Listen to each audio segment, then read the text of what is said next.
A strange thing has happened to the modern middle class. For decades, people believed the solution to financial stress was simple: make more money. So families did exactly that.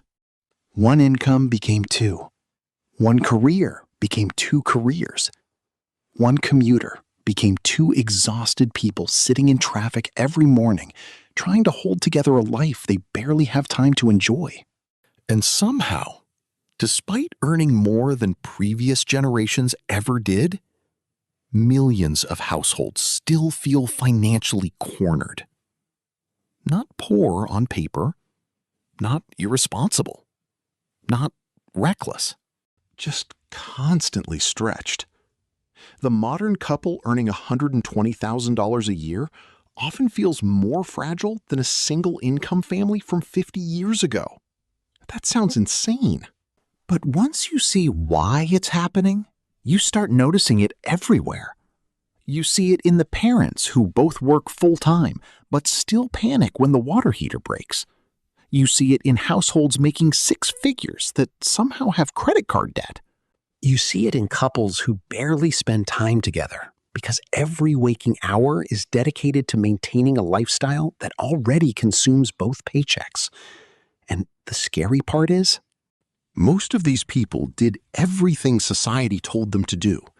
They got degrees, built careers, bought homes, worked harder, earned more. But instead of gaining freedom, many ended up trapped by the very thing they thought would create security: the second income. Now, before anyone misunderstands this is not about blaming women for working or saying households should go backward in time.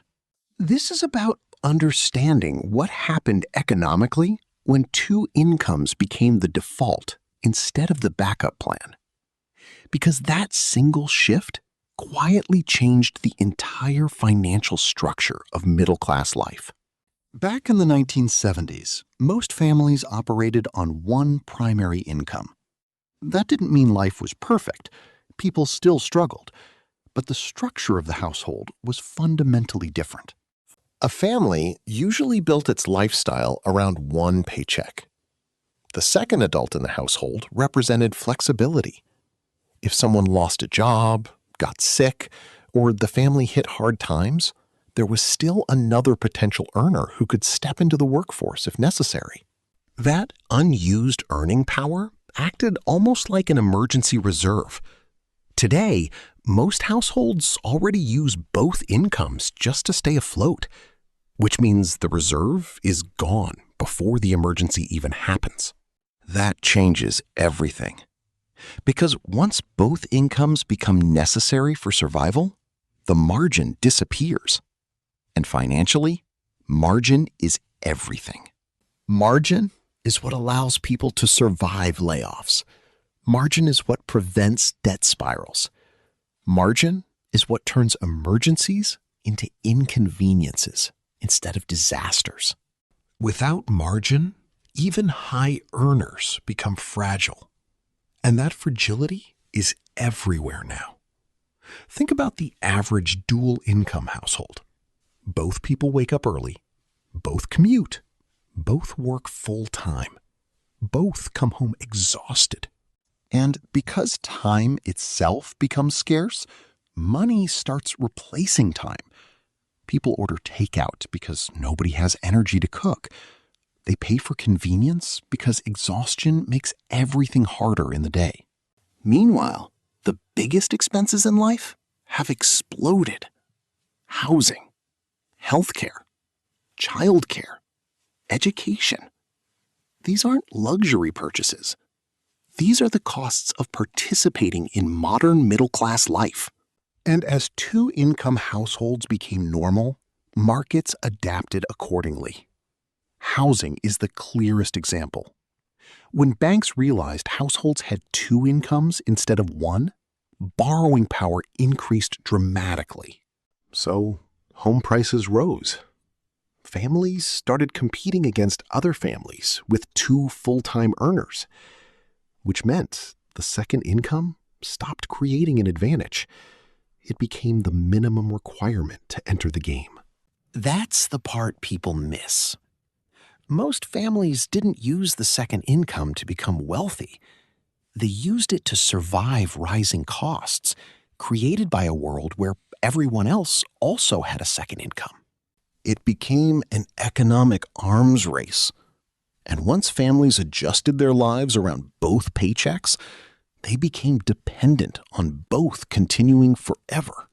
That's a dangerous position to be in, because life is unpredictable. People get burned out, companies downsize, parents get sick, children need attention, relationships change, health changes. And when a household is built on the assumption that two people must work at maximum capacity indefinitely, there's very little room for reality. That's why so many high-income households feel anxious all the time. Not because they're bad with money, but because the system they're operating inside leaves almost no room for error. A family making $130,000 with massive fixed expenses can actually be more financially vulnerable than a family making $75,000 with low overhead and strong savings. Income matters, but flexibility matters more. A household with low fixed costs has options. Options create power. The ability to survive on one income temporarily. The ability to leave a toxic job. The ability to handle emergencies without financial collapse.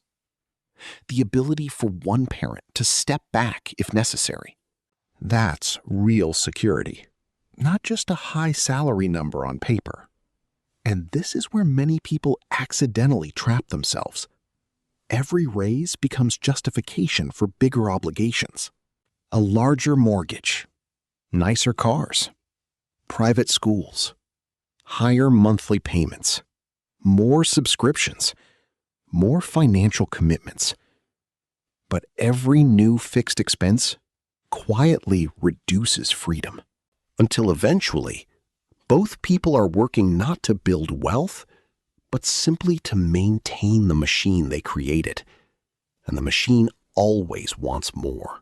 More hours, more stress, more consumption, more debt, more dependency on future income. The truly wealthy mindset isn't necessarily earning the most money. It's preserving the most flexibility. That means building a life where losing one paycheck wouldn't instantly destroy everything. It means resisting the pressure to scale your lifestyle every time your income increases. It means understanding that just because a bank says you can afford something doesn't mean it's safe to own.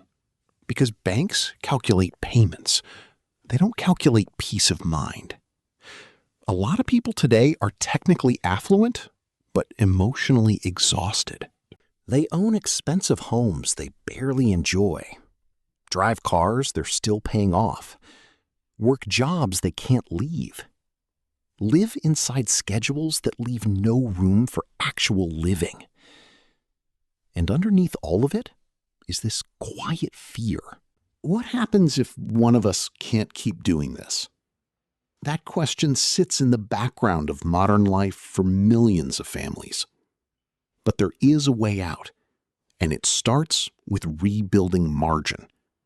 Not necessarily by earning dramatically more, but by reducing the number of things that require constant income to sustain. Because every dollar of recurring obligation steals a little bit of future freedom. The goal isn't necessarily to abandon ambition. The goal is to stop building a life that collapses the moment one variable changes. A household becomes resilient when it can absorb shocks, when savings exist, when debt is manageable, when expenses are controlled. When one income could temporarily carry the essentials. That's what previous generations often had, that many modern households lost. Breathing room, And ironically, breathing room matters more than appearances ever will. Because financial stress is rarely caused by a lack of income alone. It's usually caused by a lack of flexibility. That's the real trap.